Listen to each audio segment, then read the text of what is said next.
Mais pas du tout, mais justement pas du tout, parce que tout simplement une religion, c'est quoi une religion dans son essence? Une religion dans son essence, c'est un ensemble d'abstractions métaphysiques avant tout. Tu vois, le tawhid, c'est une abstraction métaphysique. Bon, cette abstraction métaphysique, elle doit rentrer dans le monde physique. C'est-à-dire, en fait, elle doit être traduite. Au moment où elle se traduit, c'est ce qu'on appelle une révélation. Il y a un prophète, il y a un homme et il y a un texte. D'accord?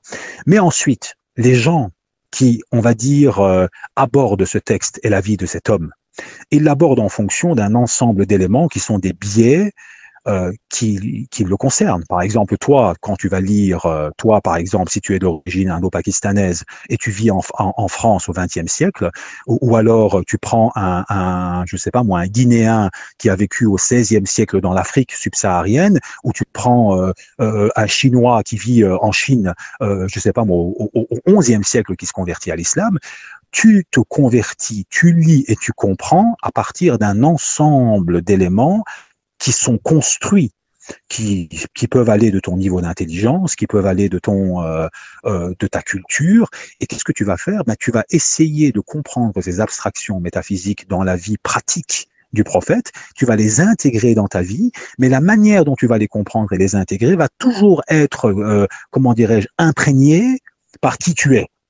Tu vois? Et donc, l'islam, lorsque, par exemple, il va aller en Afrique noire, va prendre une couleur donnée. Lorsque l'islam va aller en Perse, il va prendre une couleur donnée. Lorsque l'islam va aller en Arabie, il va prendre une couleur donnée. Par contre, au niveau je dirais, des concepts, on parle de la même chose. Tu vois? C'est les formes qui changent. Tu vois? C'est un peu comme si je te dis, voilà, l'eau a une essence. Tu vois? C'est quoi sa formule chimique? C'est O2. Tu vois? D'accord? Cette eau, avant, on la buvait je dirais, on pouvait la boire dans une peau de chamel. Après, on a commencé à utiliser des récipients en terre, puis on a commencé à les boire dans un verre. L'eau reste le même, mais les récipients changent. Tu vois, et donc la quantité d'eau que tu peux verser change, la forme de l'eau aussi dans ces récipients peut changer. Et donc les cultures, c'est ça, ce sont des réceptacles. Et donc au moment où une culture reçoit une religion, la culture est toujours quelque part ici en train d'essayer d'intégrer cette religion dans son mode de fonctionnement. C'est pour ça d'ailleurs que quand tu étudies un tout petit peu la manière dont l'islam est pratiqué aujourd'hui en Afrique noire, tu verras qu'elle est fortement imprégnée par des éléments du soufisme. Parce que le soufisme s'imprègne bien dans la culture africaine. Tu comprends ce que je veux dire? Tu vois?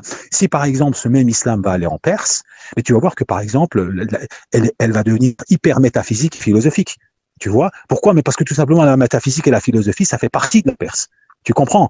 Donc c'est être dans. Et donc tu vas pas pouvoir venir imposer un islam, par exemple, aride, sec, qui se pratique dans l'Arabie, tu vois, dans un pays comme la Perse, par exemple, ou alors comme dans le continent africain.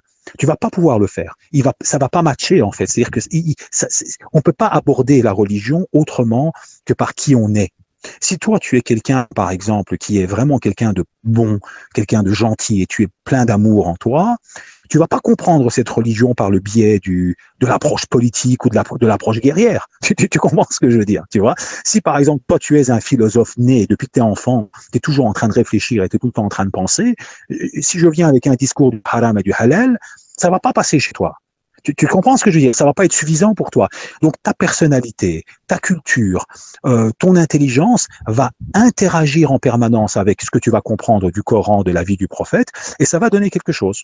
Alors bien évidemment, ça ne veut pas dire que tu vas pas prier, tu vas prier comme tout le monde, tu vas éventuellement aborder la question de la divinité comme tout le monde, mais ta compréhension va être fortement teintée par qui tu es.